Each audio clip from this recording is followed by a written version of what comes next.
intambaro zo kwirwanirira mu mirire nabwira birwanirira ko duhari kugira ngo tubafashe kugira ngo babashe kuboneza imirire neza bitagize ibyo byangiza. Ugasanga batetse ibyubaka umubiri, bafashe amagi, bafite amata, bafite n'inyama.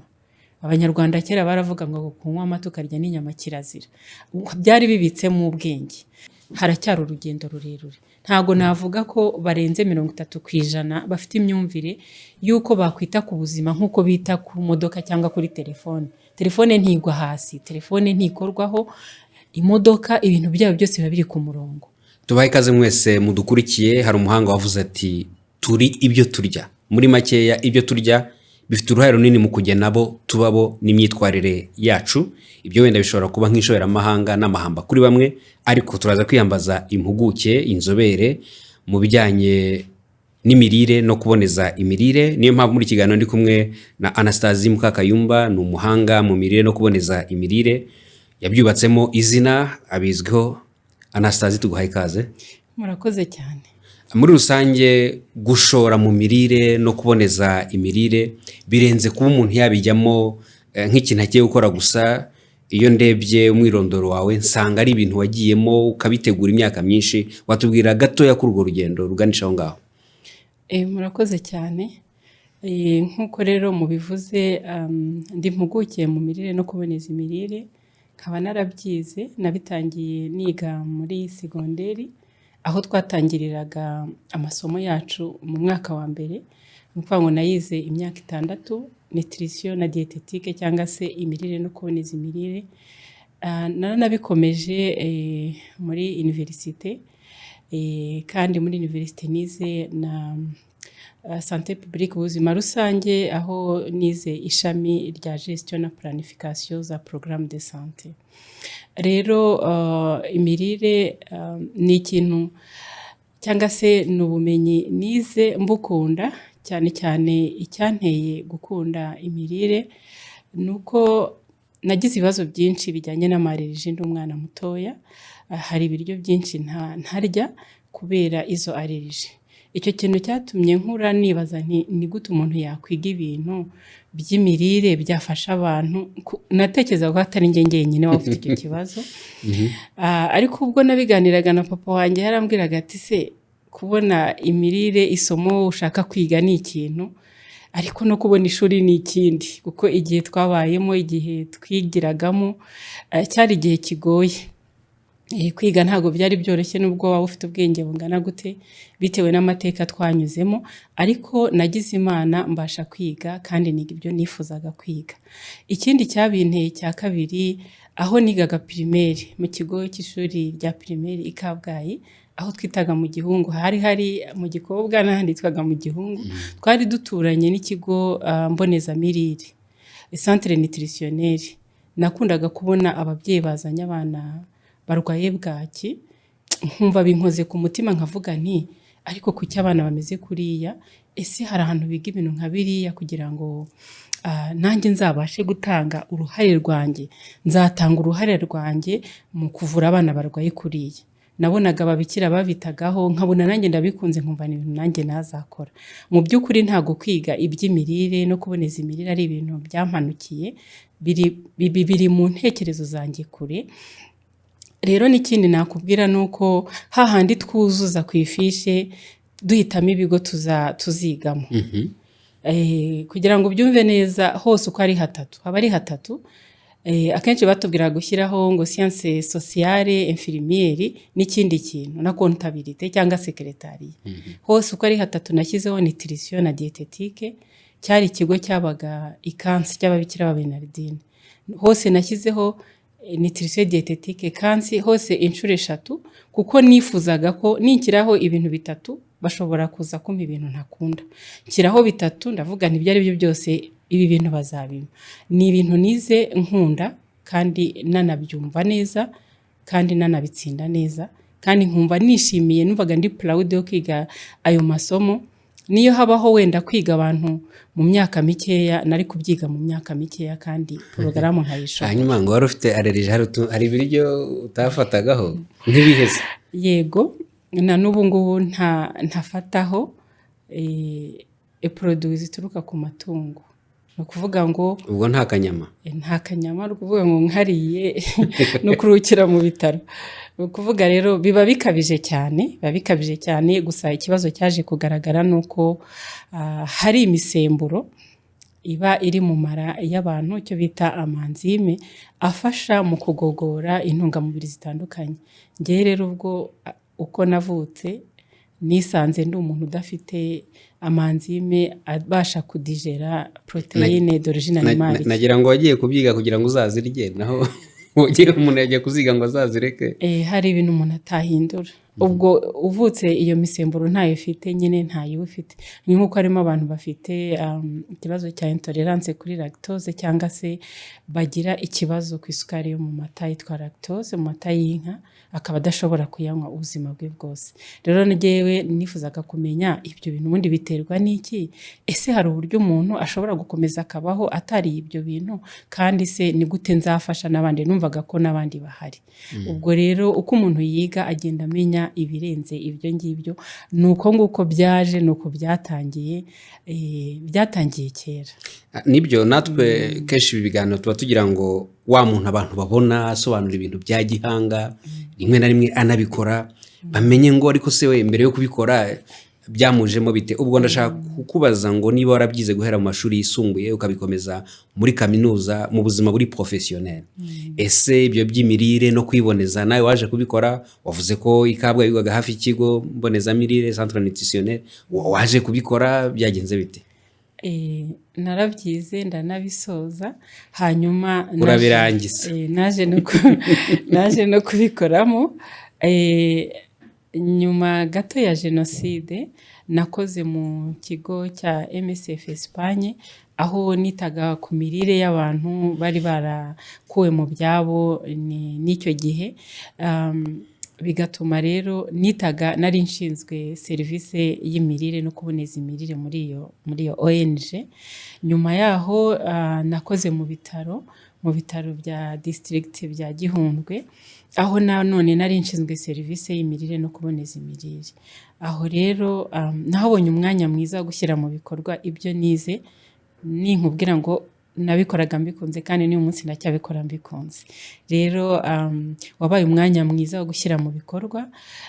Nakoze muri serivisi zitandukanye, muri serivisi cyane cyane y'abana, muri medicine interne cyangwa se abantu bakuze, abagore n'abagabo, muri maternité, mu bantu babanaga n'ubwandu bwa virusi itera sida, mu nzu y'imbagwa se, muri shiririji. Aho hose nabonye umwanya mwiza wo gushyira mu bikorwa ubumenyi nari naravanye mu ishuri, aho nigaga imirire no kuboneza imirire, kandi nabyigaga mbikunze. Biragaragara ko wabikundaga rwose, nawe yarakuyobotse imirire ijyanye no kuyiboneza, byarakuyobotse. Icyo nashaka kubaza, byatangiye ari inzozi z'umwana ufite ibibazo akeneye kumva, kuki umuntu atarya iki, kumeze gutya, kuki kiriya kigo mbonezamirire kiri hano, kuki hari abana bafite ibibazo bya bwaki, yamatsiko umuntu agira. Ariko iyo umaze gukura noneho utangira kubona ikibazo ku rwego rwagutse rw'igihugu na mpuzamahanga, ubona ute ibibazo by'imirire wenda tufashe mu Rwanda, kuko noneho urwego ugezeho ni runini, ushobora kubibona ni ikibazo gikomeye, ni ikibazo ubona ute? Mu Rwanda ikibazo cy'imirire kirahari, kiri no ku rwego runini, kubera yuko iyo turebye ubushakashatsi bugenda butandukanye busohoka mu Rwanda, ubushakashatsi ku mibereho cyane, wenda tuvuge nk'ubushakashatsi duheruka bwa vuba bwa 7 bw'ikigo cy'igihugu cy'ibarurishamibare, batwereka igipimo abana bafite imirire mibi bariho. Muri icyo gihe cyacu bari bageze hafi kuri 58, bagiye bagabanuka. Yego, bagiye bagabanuka kugeza ubwo uyu munsi tugeze ku gipimo cya 27 ku bana bafite imirire mibi. Mbese umuntu arebeye muri rusange, harimo rero kandi n'abana bafite ibibazo byo kugira amaraso makeya, kugira se kubura karansi, kugira karansi muri micronutriment, no kuvuga ngo intungamubiri ntoya ariko umubiri uba ukeneye ku rwego rwo hejuru. Ibyo bintu bigenda bigaragara cyane. Ibyo rero bikagira ingaruka ku mikurire myiza y'abana, ku bijyanye n'ubwenge, imitekerereze, igihagararo, ibyo byose ni ikibazo gikomeye. Niba mu bana 127 bafite imirire mibi ni ikibazo. Ikindi wenda nakubwira ni uko ku rundi ruhande tuvuye ku bana no mu bantu bakuru ikibazo cy'imirire mibi kiragaragara, aho mu Rwanda indwara zitandura zifite aho zihuriye n'imirire mibi nazo zigenda zizamuka cyane. Ni ukuvuga ngo tubona ko nibura abantu ku bantu 100 bari mu Rwanda usanga 3 barwaye indwara ya diyabete. Ntago gusa izo ndwara ziterwa n'imirire itaboneye, hari n'ibindi bintu bibasha kuzitera, ariko imirire ifitemo uruhare rukomeye cyane. Twareba n'indwara umuvuduko munini w'amaraso, umubyibuho ukabije, kanseri, izo ni indwara zigira aho zihurira n'imirire, kandi no muri management yazo hakenerwa imirire. Izo ndwara zitandura ni ikibazo kigenda kiba ikibazo gikomeye hirya no hino ku isi. Yego, ku isi birahari cyane, kiriyongera cyane, ariko mu bihugu biri mu nzira y'amajyambere bikarushaho kwiyongera ku mpamvu zitandukanye. Ibyo bihugu biri mu nzira y'amajyambere natwe turimo, mu Rwanda naho niho rubarizwa. Yego, ni ukuvuga ngo akenshi na kenshi usanga mu nzira y'amajyambere hari uburyo abantu bumva nabi impinduka mu mirire. Donc kutametiriza transition nutritionnelle, uburyo umuntu abona ko hariho iterambere, ugasanga abantu batangiye kureka ibiryo byabareze, ibiryo byabafashaga. Habaho kandi kwiyongera kw'ibiryo bikoreshwa mu nganda, bitegurirwa mu nganda, akenshi biba byatakaje umwimerere wabyo, akenshi biba byongewemo umunyu mwinshi n'isukari, harimo amavuta menshi. Uburyo bitegurwa ugasanga ko mu iterambere akenshi abantu usanga bagira tendansi yo kureka ibiryo byabo bya gakondo, bakegukira cyane bya biryo. Si ukuvuga ko abantu batabirya, ariko ugasanga babyita ibya kizungu. Bya kizungu, umuntu agasanga yari dekonexe rwose, bya bindi yarabyibagiwe, kuburyo akubwira ati ngewe navuye irunda mpunga imyumbati n'ibijumba, rwose ntimukabimbwire nageze no mu mujyi. Donc ukumva ko ibiryo biri processed cyangwa se byatunganyijwe mu nganda bigatakaza umwimerere, akenshi kugira ngo bise neza, akenshi kugira ngo bibikike. Ibyo byose si bibi kubirya, ariko gusanga warataye bya bindi burundu, ugasanga ari byo wegukiye, bituma hari indwara zishobora kwiyongera, harimo nka diyabete n'umubyibuho ukabije. Anastasie Mukakayumba, nabivuze uri umuhanga mu bijyanye n'imirire no kuboneza imirire. Turaganira ku rugendo rwawe rwo gutanga serivisi zijyanye no kuboneza imirire nka kimwe mu bintu abantu bakeneye. Igihugu kiratera imbere, igihugu kirahinduka, nibyo wari urimo uvuga, ariko izo mpinduka zigomba kujyana n'uburyo twisanisha naho igihe kigeze kugira ngo n'imirire yacu itaza kudukururira ibindi bibazo. Watangiye utubwira ko wakoreraga abandi, wanakoreye inzego za leta mu bijyanye no kuboneza imirire, ariko noneho Anastasie waje kugeraho ushinga ikigo cyawe, ubere n'umuyobozi cyitwa La Pervenche. Ndagira ngo numve igitekerezo cyo gutangiza icyo kigo n'umusanzu gitanga mu gufasha sosiyete muri rusange. Yego, murakoze. Ni ukuvuga ngo ngitangira nyine nakoreye abandi, ariko igihe cyaje kugera nanjye numva ko nkwiye kwikorera. Byaje bite rero? Ni ukuvuga aho twakoraga mu bitaro tuba dufite protokole tugenderaho, kandi ibyo ntabwo ari bibi. Kuba hari protokole ni byiza, ariko protokole hari uburyo igufunga, ikakurimita rwose, ikagushyira ahantu ku buryo udashobora kurenga. Hari serivisi twatangaga ukabona ko zitishyurwa, ukabona ko nta n'agaciro ubona ko zihabwa cyane. Hakaba ari n'ubundi bumenyi ufite udashobora gushyira mu bikorwa kuko urimita hari imbago ziri hari imbago za protokole.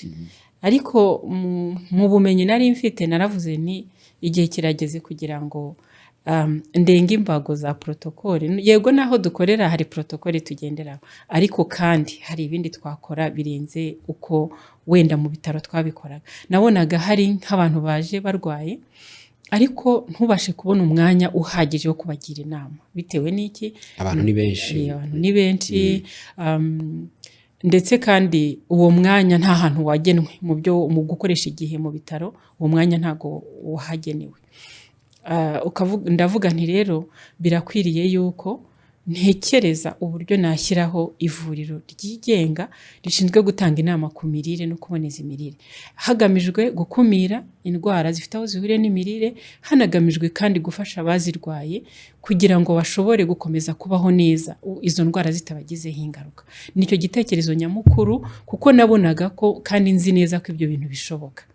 Rero nafashe iya mbere ndabigerageza. Ntabwo byari byoroshye kuko n'ivuriro rya mbere ryari ritangiye mu Rwanda ryigenga, rivuga ngo umuntu aricaye hariya, abantu bari buze kumureba abagira inama zivuga ngo uriye gutya wakumira izi ndwara, uriye gutya ibiro byagabanuka, uriye gutya urwaye kanseri ushobora kongera kurama, ushobora ku miti uriho bishobora kugufasha kurushaho kugira ubuzima bwiza. Ntabwo rero byari byoroshye, hari n'abo wagiraga inama bakakubaza niba bari bunakwishyure, hari ibi bintu nabyo barabyishyura. Donc byari ibintu biri aho ngaho abantu bafata gutyo, ariko nkurikije ibindi bihugu byatubanjirije mu iterambere aho bigeze n'indwara uko byitwaramo, nkareba n'aho igihugu cyacu cyaganaga, nkareba n'uburyo izo ndwara zigenda ziyongera, nabonaga ko byanze bikunze abantu bakeneye iyo serivisi, kuko baravuga ngo kumvira bizanwa no kumva. Hari ibintu udashobora kumenya utagize umuntu ubikubwira. Rero nabonaga ko abanyarwanda bakeneye kugira ubumenyi ku ndwara mu buryo bwo kuzikumira n'uburyo bwo kuzimanaginga neza. Ariko uzi kubona umurwayi wa diyabete akakugeraho mu bitaro yaramaze guhuma, yaramaze kuba ikiremba, yaramaze gutakaza ibyumviro bya extremité cyangwa se by'uduce duhera bw'umubiri kubera diyabete yarwaye, kandi byarashobora gukumirwa. Ugasanga amakuru afite, uburyo arya nibyo kuko afata umuti, ariko uburyo nabwo awufatamo ugasanga ni ikibazo. Arawufata rimwe ubundi akawihorera, imirire arya ntago yanatuma wa muti ubasha gukora neza, nta nubwo yanatuma ya ndwara ye ishobora kugira ahiva n'ahigana mu buryo buri positif cyangwa mu buryo bwiza. Rero icyo kintu cyankoraga ku mutima buri gihe, ndavuga nti ibyo ari byo byose nzatanga umusanzu wanjye mu gufasha bariya bantu kumenya uburyo umuntu warwaye diyabete arya gute, umuntu kuki afata umuti afite umuvuduko ukabije w'amaraso, kuki agomba kugabanya ibiro, cyane ko muri sosiyete yacu nk'ikibazo cy'ibiro ngegeye natangiriye muri 2011 gukora nikorera. Nahoze nshaka kubikoza igihe wakora abandi kiranga n'iki, igihe watangiye kwikora n'irya watangiye ryari? Yego, natangiye gukorera abandi muri 1994 mu mezi ahera kwa 10. Hanyuma kwikorera natangiye muri 2011. Rero umubyibuho ukabije nawo ni ikibazo wabonaga ko gitangiye kugaragara, ariko abanyarwanda batagifata nk'ikibazo. Bajyaga mu cyaro ufite inda yawe bakavuga ati yarakize mwene runaka.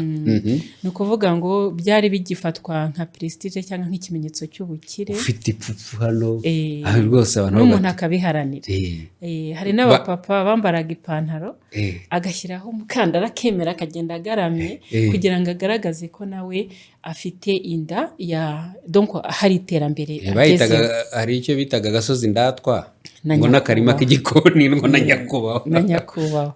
Ibyo byose rero abantu bari mu muco wacu bari bakibona umubyibuho nk'ikintu cyiza. Ntekereza ko n'uyu munsi umubyibuho ukabije n'uyu munsi ntabwo abantu barabyumva ku rwego rushimishije, ariko ndashima cyane urwego abantu bariho. Imyumvire yabo yarahindutse rwose, kandi nanone ivuriro natangije bwa mbere muri uru Rwanda no kubona ibyangombwa bikangora, kuko no muri minisante najyaga bakambwira ati ibyo bintu byawe abo bantu nta standard z'ibyo bintu dufite, tuzazikora tuzakubwira. No kuvuga ngo natangiye 2011 mbasha kubona license muri 2017. License ya mbere mpawe na minisante yo kugira ngo mpore numva nisanzuye kandi nayo impa amabwiriza yo gukoreraho. Rero imyumvire y'abanyarwanda igenda ihinduka, nubwo icyo gihe byari bigoye, ariko nafashe ya mbere kugira ngo contribute ntanga umusanzu wanjye mu gufasha abanyarwanda kugira kugira imyumvire ku mibereho myiza cyane cyane dushingiye ku mirire hagamijwe gukumira no gucunga neza cyangwa se kumanajinga neza indwara mu gihe umuntu yarwaye. Mu biganiro tumaze iminsi dukora tukaganira n'abantu bamaze kugera mu myaka mikuru ya retraite ukabona afite ubuzima bwiza, ukabona uramuze se wabigenje kandi ukabona yakoze n'imirimo iremereye y'igihugu cyaze no kwikora no kugira gute kubwira ati rero igihe cyamfashe ni discipline. Nagira ngo utubwire kuri discipline, ukabwira ati yewe nirira bihaza, nirira ngo ibi amaganda hose abakire abantu bakomeye birira amaganda. Sinzi iyo discipline y'imirire ugihuza ute n'iterambere abantu bakwiye kuba bageraho mu myumvire? Iyi discipline y'imirire ni myiza cyane ku bintu by'iterambere mu myumvire, kuko umuntu adafite discipline mu mirire ubuzima bwe nyine bugira ikibazo. Discipline ni iki rero mu mirire? Ni ukumenya ibyo urya, ibibigize, ukamenya urugero urya, ukamenya n'igihe ugomba kubirira.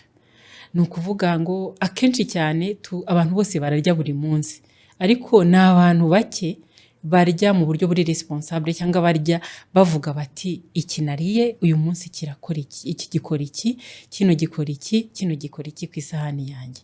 Ni abantu bakeya rero babizi. Impamvu nakubwira ko ari bakeya, uzasanga ahantu mu rugo batetse ibirayi, batetse makaroni, batetse n'igitoki. Atari ukuvuga ngo hari abantu benshi baje kubasura barya ibintu bitandukanye wenda ngo buri wese yibonemo. Ari urugo rw'abantu bazi neza ko runaka ry'ibirayi ntacyo bimutwara, runaka ry'umuceri ntacyo umutwara. Ugasanga abantu batetse ibiribwa bitera imbaraga by'amoko ane. Ugasanga batetse ibyubaka umubiri, bafashe amagi, bafite amata, bafite n'inyama. Abanyarwanda kera baravuga ngo kunywa amata ukarya n'inyama kirazira. Byari bibitse mu ubwenge. Ni ukuvuga ngo ni gute impamvu bigaragara ko umuntu abatumva ibyo arimo kurya, nyine uba wahuje ibyo byubaka umubiri byinshi kandi umubiri ufite ibyo ukeneye utagomba kurenza. Ugasanga se wariye inyama wujuje isahani yose, kandi amategeko atwereka ko tutagomba kurenga amagarama 100 kugera ku 120 y'inyama ku munsi. Ugasanga wowe uri kurya hafi nusu, wariye ikiro uri wenyine. Ni ukuvuga ngo uraza kwinjiza mu mubiri ibyubaka umubiri udakeneye. Ikibazo ku byubaka umubiri ukoresha ibyo ukeneye, ibyo udakeneye urabisohora. Ugasanga ibindi byabaye impfabusa. Watakaje umwanya ku mafaranga, watakaje n'umwanya urushya umubiri, urangije utakaza n'intungamubiri. Rero kurya mu buryo buri discipline, buri responsable, ni ukumenya bene ibyo bintu bita portion. Kuri buri kiribwa nkeneye quantity ingana gute, kuri buri kiribwa nkeneye quantity ingana gute. Ndashaka gutanga urugero. Hari abantu batunze ibinyabiziga, imodoka, iki ubu basigaye bapimisha imyuka imodoka, abamenesha amavuta koresha vidange, abaza amavuta imodoka igomba gufata kugira ngo igire ubuzima bwiza, moteri itangirika. Amaze iminsi mbiteza avuga ariko se ni gute umuntu akurikirana ubuzima bw'imodoka ariko ntakurikirana ubuzima bwe nyiri imodoka? Sinzi niba ujye ubihuza ku buryo ubona abantu bashobora kwitabira nyine kuvuga ati reka menye ibyo nkwiye kuba ndya bitewe n'ikigero ngezemo, bitewe n'icyo nshaka. Nta bushakashatsi twakoze ngo dutange imibare ifatika, ariko ikigaragara cyo abanyarwanda barakangutse kuri iyo ngingo, ariko nanone haracyari urugendo rurerure. Ntago navuga ko barenze 30% bafite imyumvire yuko bakwita ku buzima nk'uko bita ku modoka cyangwa kuri telefone. Telefone ntigwa hasi, telefone ntikorwaho, imodoka ibintu byabo byose biba biri ku murongo. Ariko ni gake cyane ubona ko check up, donc abantu bajya kureba uko bahagaze ngo bamenye bati ibiro birajyanye, umuvuduko wanjye, amaraso, ibinure bitari byiza birangana bite, mauvais cholesterol, yego isukari irangana gute. Ibyo bintu usanga ko bikiri hasi. Abantu bajyayo barwaye cyangwa ukagenda utanarwaye ukibona baguhaye uruhererekane rw'ibintu byinshi cyane urwaye utari ubizi cyangwa baragukuye kuri ibi na biriya. yego rero biracyari hasi ariko birakenewe ko abantu babishyiramo imbaraga bakamenya ngo duhagaze gutya, hanyuma wamenya uko uhagaze ukamenya no kuvuga ngo reka njye no kureba uko nabigenza. Hari n'ibindi bintu bapimisha muri check up kureba amavitamine mu mubiri uko ameze, cyane vitamine D usanga ko abantu benshi bayibura, kandi kuyibura mu mubiri bitera ibibazo byinshi. Calcium ugasanga irabuze, za vitamine B12 cyangwa B12 ni vitamine zikomeye cyane mu gufasha ubwonko n'imikaya ndetse n'imitsi gukora neza, ariko ugasanga akenshi na kenshi umuntu babimubonyemo byaramaze kumuzahaza, kubera yuko umuntu ajyana imodoka kureba uko ihagaze muri controle technique, ariko ni gake cyane umuntu atekereza controle, niba twabigize ko ari controle technique y'umubiri we cyangwa se check up kureba uko uhagaze. Rero wenda n'abantu babishinzwe bazagerageze no kubihuza, ujyana ikinyabiziga muri controle ariko werekana nawe iyi controle yawe ihagaze gute, wowe ugitwara wowe uhagaze gute, niba ari kizima wowe pressure ntiri mu bicu. kuko kuba ikinyabiziga ari kizima wowe ushobora kukibangamira, kuko wowe ushobora kuba ufite pressure iri hejuru, ushobora kuba ufite amaraso makeya. Abantu bafite amaraso makeya hari ukuntu batakaza ubwenge, ukuntu hari ukuntu concentration ishobora kugabanuka, ugasanga atakaje focus mu muhanda. Imodoka yo ni nzima ariko se umuntu yitwaye wameze gute? Rwose muzatwongerera icyo kintu. Uri umumama ariko ndimo ndatekereza nk'agakobwa gato k'agakumi, ndimo ndareba ukuntu wari umeze. Uzi ibintu bita kwizonga, ngo runaka yarizonze, urumva nyine akirinda ibiro byinshi. Ubwo ndashaka kuvuga ibyo abantu bakora, akavuga ati nduva wenda ntashaka ibiro, ndashaka kurinda ibiro byanjye, akabikora mu buryo bwe.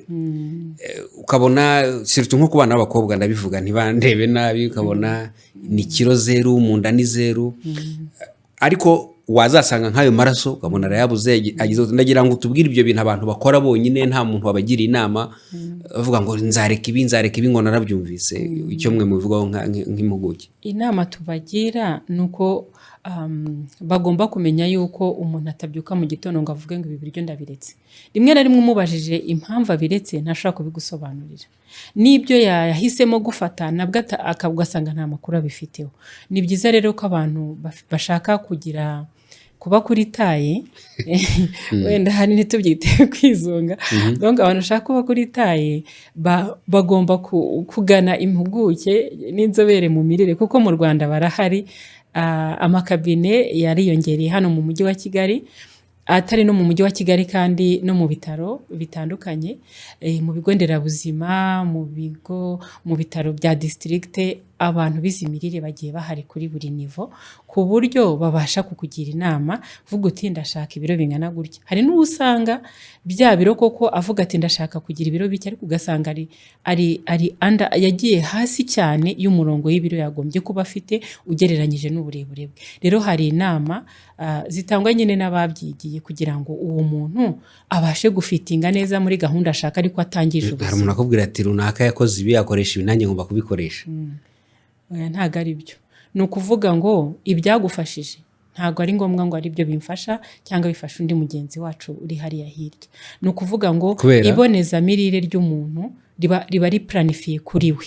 Ntago ujya gufata ibintu wabonye hariya, gufata ibinini by'abandi ngo binywe. Nk'uko umuntu adafata ibinini by'abandi ngo apfe kubinywa, n'imirire nuko, cyane cyane iyo ushaka kwishyira ku murongo ntago wigana iby'abandi.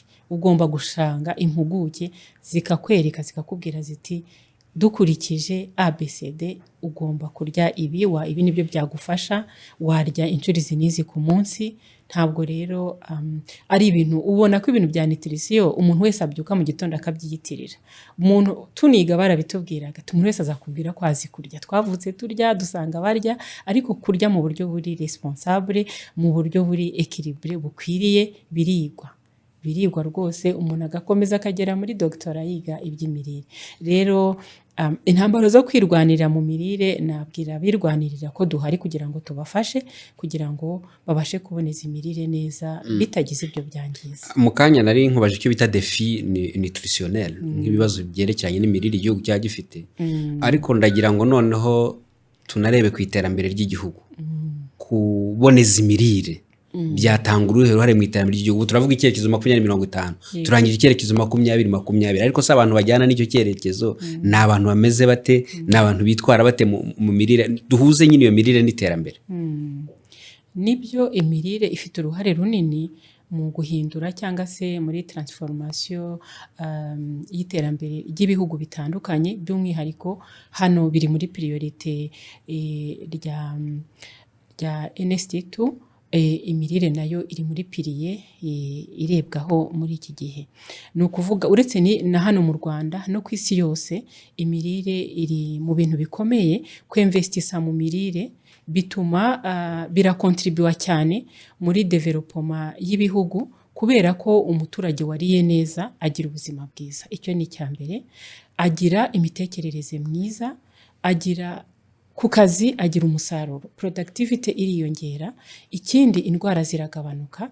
Ikindi, umuturage wariye neza afite resilience ku bintu bitandukanye. Ni ukuvuga rero ahazaza h'igihugu cyangwa se ishema ry'igihugu rikwiriye kubakira ku baturage basobanutse, bafite ubumenyi, donc bituma tugira generation zizaza nziza. Kwinvestisa mu mirire ni ukureba kure, kuko bituma wubaka kapitale imene cyangwa se wubaka umuntu ufite ubushobozi. Rero bakunda kuvuga ngo ikirima kiba mu nda. Ni ukuvuga ngo umuntu kugira ngo akore agere ku iterambere rirambye agomba kuba afite n'imirire myiza. Imirire myiza rero itanga ibyo byose, ituma tugira ekonomi nziza, ituma tugabanya ibiciro dutanga twivuza, kuko umuntu wariye neza aba afite n'ubuzima bwiza. Mu ivuriro ryanyu la Pervenche nyine mujya inama mu mirire no kuboneza imirire, ubwo bitumye nibaza ngo mukorana mutene n'amavuriro yaba ya leta n'ayabigenga, kugira ngo kenshi na kenshi hari nk'izi ndwara zitandura, hari discipline umuntu aba agomba gukurikiza igihe wamaze kuzandura, cyangwa se igihe ushaka gukumira hari ibipimo wabonye. Ubwo ndibaza ngo mushingira gute ku bipimo bya gihanga? Donc tushingira gute ku bipimo bya gihanga?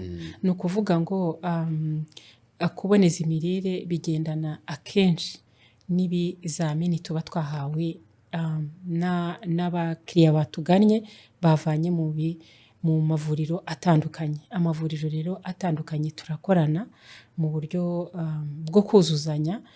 Nubwo mu Rwanda bitaraba integre cyane, ariko hari abaganga batangiye kubyumva, hari n'amavuriro yatangiye kumva yuko igihe umurwayi arwaye diabete bidahagije gusa kumuha insuline, bidahagije gusa kumuha ibinini, ahubwo hiyongeraho n'inama ku mirire. Ni ukuvuga ngo dutanga ubumenyi, ariko tugaherekeza na wa muntu mu mpinduka no gukomeza kugira ubuzima bwiza. Niba umuntu afite umubyibuho ukabije, turamwigisha agasobanukirwa umubyibuho ukabije n'iki, ni gute narya, ni gute ibiro nabikuraho bikagera ku rugero rukwiriye rujyanye n'ibipimo bya gihanga. nk'uko bivuga, tugendera ku mabwiriza ya OMS cyangwa se umuryango w'ubuzima, umuryango wo ku isi wita ku buzima, mpuzamahanga wita ku buzima, tukagendera kuri ibyo bipimo. Turavuga ngo ku bana, umwana ufite imikurire myiza, urebye imyaka n'uburebure, urebye ibiro n'uburebure, hari ibipimo umuryango mpuzamahanga wita ku buzima uduha, nibyo twese twikonformaho, kandi amabwiriza dukurikiza ni amabwiriza Minisante iduha. Ntabwo tujya hanze y'ibyo y'imirongo migari igihugu cyacu kigenderaho cyangwa se OMS igenderaho. Rero tugendera kuri iyo mirongo. Pervenche, ivuriro ryanyu tanga ubujyanama ku mirire no kuboneza imirire. Iyo murebye abantu mwakira, abanyamujyi, abanyacyaro, bamwe dukunda kwita abajisitoma cyangwa abasirimu, mubibona mute ababitabira? Abitabira cyane ni abantu nyine batuye mu mijyi. Abatuye mu cyaro baracyari bakeya. Ku bibazo bijyanye ni bake cyane, akenshi na kenshi baba barangiwe na bagenzi babo babashije kuhagera, ariko umubare w'abantu batugana baturuka mu bice by'ibyaro ni bakeya.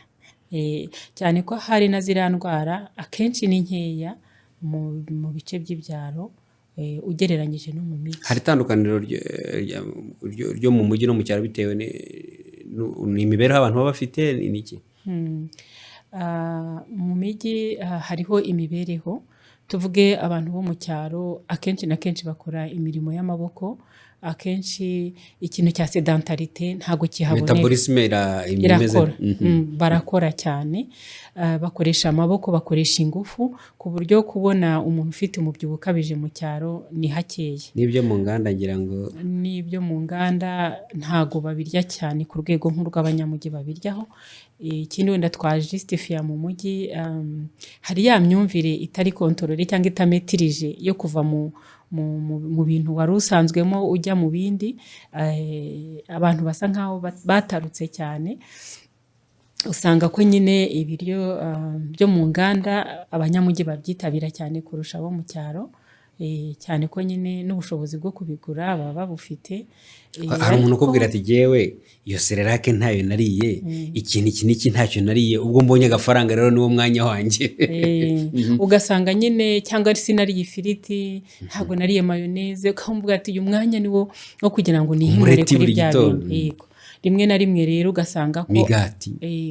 icyayi cyinshi, Cyayi gikoze, igikoze kirimo isukari yayindi yumvikana nyinshi. baravuga ngo cyayi nzito. Nzito. Kirimo amata menshi n'isukari nyinshi, cyenda kuba gifashe. Kavuga ati rwose ngomba kukisengerera, nanjye harageze ibi sinigeze mbibona, ariko ntatekereza aho ibyo bintu bishobora kuba biganisha. Rero iyo transition socio-économique igira impact cyane mu kongera indwara zitandura zifite aho zihuriye n'imirire. Donc mu mijyi rero ubona ko umubyibuho ukabije niho uri cyane kurusha mu bice by'ibyaro, kubera ko abantu bararya bakarenza nyine ibipimo bigenwe. Bya bindi twavugaga, imbago ziba zarashyizweho mpuzamahanga ku kintu runaka, n'ibindi budakwiye Cyangwa umuntu akirirwa yicaye muri office, ubundi akagenda mu modoka. Donc yego, ikintu cyo kugendesha amaguru ubona ko kigenda kigabanuka. Umuntu akava mu rugo mu modoka, muri ofisi aricaye, yataha nuko nguko, atagira n'igihe cyo gukora imyitozo ngororamubiri. Ibyo byose rero bigira ingaruka mu kongera ibibazo by'indwara zitandura mu mijyi. No mu byaro zirahari, ariko iyi pourcentage nini iri mu mijyi. Rero abatwitabira cyane ni abantu batuye hano mu mujyi, cyane ko nabo batangiye kugenda bakanguka, bagenda babyumva, bakabona agaciro ko kwita ku mirire iboneye. Hari abantu batekereza ko gusura kabine ya nutrition, hatangirwa inama, ivuriro ritanga inama ku mirire, ari ibintu bihenze, bakavuga bati n'ibyo bintu bakubwira kujya ufungura ntiwabibona, ntiwabyigondera. Ubwo nagira ngo ngere no ku rwego rwo kumenya gutunganya ibyo bintu dukeneye. Se hari icyo mubitangaho umusanzu? Ibyo biba bimeze bite? Ntekereza ko abantu babivuga gutyo rimwe na rimwe baba bataranahagera ngo bamenye nuko koko ibyo bintu binahenze. Nibyo hari amavuriro mbonezamirire ashobora kugiramo ibiribwa bihenze, cyane cyane usanga ari inyongeramirire abantu bagiye bagafata bakitiranya na gahunda yo kugira inama abantu ku mirire no kuboneza imirire. Rero tugerageza tugatanga inama ziri holistique, ziri pratique, umuntu wo mu mujyi ashobora gushyira mu bikorwa, n'umuntu wo mu cyaro watugannye. Nubwo navuze ngo ntago ari benshi, ariko n'uwo mu cyaro waba yatugannye twamuha inama zamufasha, kandi agakoresha ibiribwa bibasha kuboneka aho atuye. Arwaye diyabete, afite umubyibuho, afite umuvuduko munini w'amaraso, arwaye kanseri, abo bantu bose tubasha kubaha inama zijyanye n'aho baherereye. Ndetse no hanze y'u Rwanda dukora amakonsultation atandukanye, duha umuntu inama dukurikije aho aherereye n'ibihaboneka n'ubushobozi bwe. Ntago rero kuza mu gusaba inama mu ivuriro mbonezamirire ari ibintu by'abakire gusa, ntago ari bafite ubushobozi burenze. Umuntu wese yaza kandi tukamuha inama zimufasha bijyanye n'ikibazo afite n'ubushobozi bwe. Iyo umuntu yinjiye aho mukorera, abona hari n'indi ntambwe mwateye kugira bimwe mu bintu mukora biva mu musaruro hano mu Rwanda, nabyo nashaka kubyumva uko byuzuzanya n'ubwo buhanga bwihariye musanzwe mufite mu mirire no kwiboneza. Yego, ibyo bintu twarabihuje cyane, kubera ko hari ibintu abantu batabona badahinga mu buryo busanzwe, ubona ko nk'uko duhinga ibijumba, amasaka, ibishyimbo, ukabona yuko ibyo bintu byakunganira abakiriya bacu. Rero twafashe gahunda yo kubihinga, nabo twarabentegeye, abakiriya babishatse nabo twarabentegeye muri ubwo buhinzi, kugira ngo tubashe kubona ibyo duha abantu bibafasha mu burwayi bwabo cyangwa mu gukumira indwara, ariko bibasha kuboneka hano mu Rwanda. Rero turabihuza kugira ngo umuntu niba tumubwiye ikintu ajya gushaka, ye kujya gushakisha ngo akibure, cyangwa se ngo agende bamuhe ikitari cyo. Ibyo biduha icyizere cy'uko ibyo tubwiye umuntu azakora ari ibintu bishoboka. Ku buryo munabipfunyika, mukabitunganya, mukabyongera agaciro ibyo muhinga. Wenda wanatubwira ibyo ari byo wenda. Nibyo turabikora tukanabyongerera agaciro. Ibyo nababwira cyane cyane, hari amafu atandukanye dukoresha, harimo amarante, hari n'amafu akorwa mu masaka, mu buro, mu bigori, na soya, twongerera agaciro kugira ngo abantu babashe kubibona bisukuye, biteguye neza, cyane cyane ku bana, ku bagore bonsa, n'abantu bashaka kugabanya ibiro. Tubakorera izo produit. Tugira ji dukora mu gihingwa cya hibiscus cyangwa se ikimera bita hibiscus, gifasha cyane mu kongera amaraso no gufasha abantu bafite umuvuduko munini w'amaraso kugira ngo ubashe kugabanuka. Ikindi kiranafasha cyane, cyongera imbaraga, gifasha umuntu kwituma neza, mbese gifite akamaro kenshi, kongera ibinyabutabire bifasha, birinda gusaza imburagihe, donc bifasha ubwonko kuba maso. Ni igihingwa cyiza, ni ikimera cyiza, twifuje rero ko cyaba muri product zacu, turanagitegura, tucyongerera agaciro ku buryo turi mu rugendo rwazamukana ubuziranenge kandi tugeze kure ku rwego rwo kubona S-Mark. Rero kuzuzanya ni ngombwa cyane, ntituvuge ibintu ariko ngo dusange n'abantu bagiye kubishaka barabibuze cyangwa se bagiye guhabwa ibidakwiriye. Tugenda rero twongera ubwo buhinzi, twatangiye ari butoya ariko nabwo buri kugenda bwaguka cyane. Ikindi hibiscus tuyikoramo n'amajyani, hari n'abo duhereza indabyo zayo, nabo bakitegurira mu rugo bagakora umutobe, ariko kandi uwo mutobe bakaba bazi ko hari n'ikindi kintu kiyongeraho ugereranyije wenda no kunywa. Hari ibinyobwa umuntu ashobora kunywa akaba ari isukari gusa, ariko ibyo ngibyo harimo n'ibindi binyabutabire n'izindi ntungamubiri zifasha umubiri w'umuntu. Hari igihe utangira igitekerezo nk'icyo, ariko hamwe n'ubunararibonye ugenda ugira ukumva hari n'indi mishinga ugize. Hari imishinga muteganya mu gihe kiri imbere yo gusubiza nyabyo kuko ibibazo by'imirire no kuboneza imirire bitewe n'uko mwagiye mubona ikibazo? Yego, dufite umushinga tumaranye igihe, twawutangiye ari mutoya ariko uri kugenda ukura. Dufite umushinga ukomeye wo gukora ifu y'igikoma iri arishi cyangwa se ikungahaye ku ntungamubiri. Twifuza ko izagira uruhare mu gusubiza ikibazo cy'imirire mibi mu bana batoya. Iyo fu rero tukaba twarateganyije kuyikora ku rwego rwagutse, ndetse na za ji na bya byayi nababwiraga nabyo ku rwego rwagutse.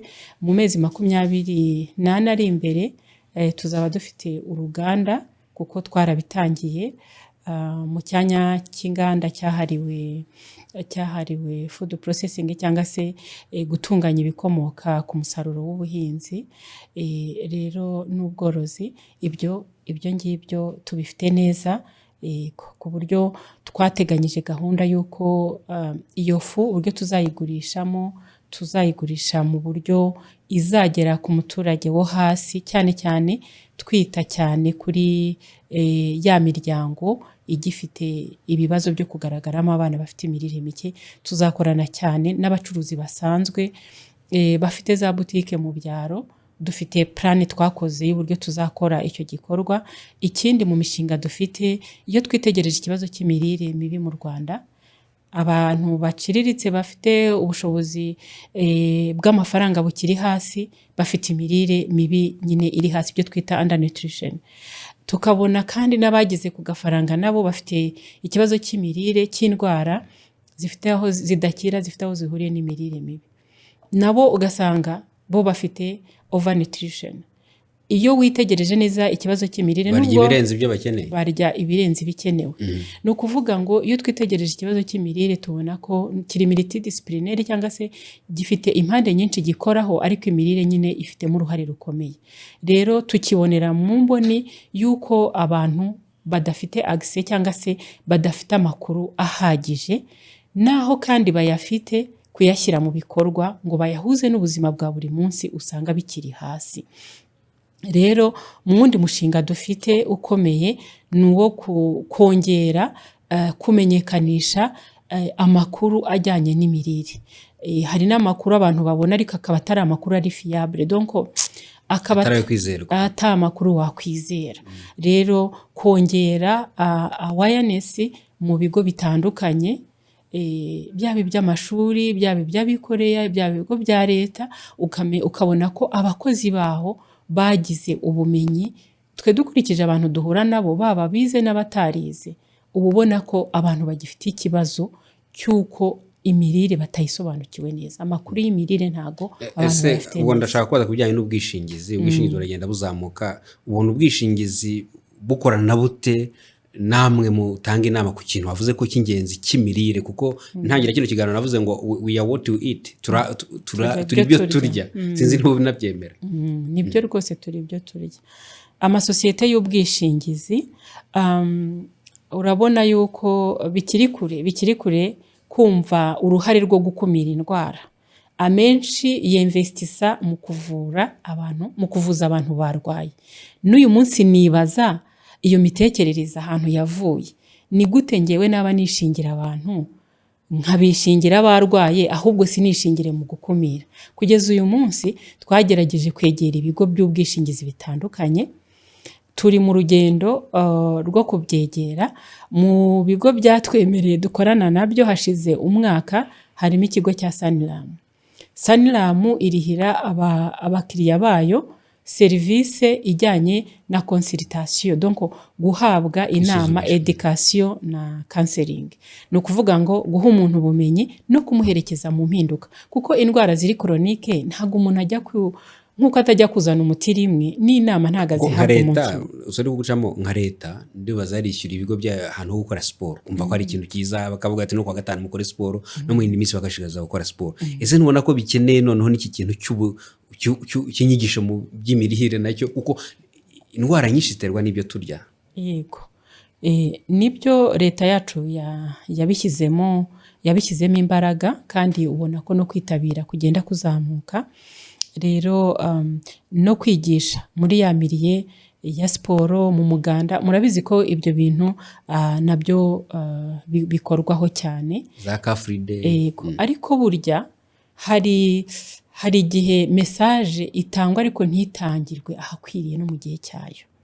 Ntabwo ndi buvuge ko ari impfabusa, ariko iriya ni message rusange, ariko hari n'iyo umuntu akenera ku giti cye bitewe n'imiterere bwite. Yego, message umuntu akeneye ku giti cye. Mbese hari nk'ubukangurambaga umuntu wese amenye, ariko hari ubumenyi ukeneye ku mirire nkawe bwite, kuko imirire yanjye hari imirire rusange duhuriye, ariko hari n'imirire bwite y'umuntu bitewe wenda n'uburwayi arwaye, bitewe n'akazi akora, bitewe n'imyaka afite, bitewe na etat physiologique arimo, aratwite, aronsa, agiye gushyingirwa, aratekereza kuzabyara, donc ibyiciro by'ubuzima, ageze mu zabukuru, ararwaye.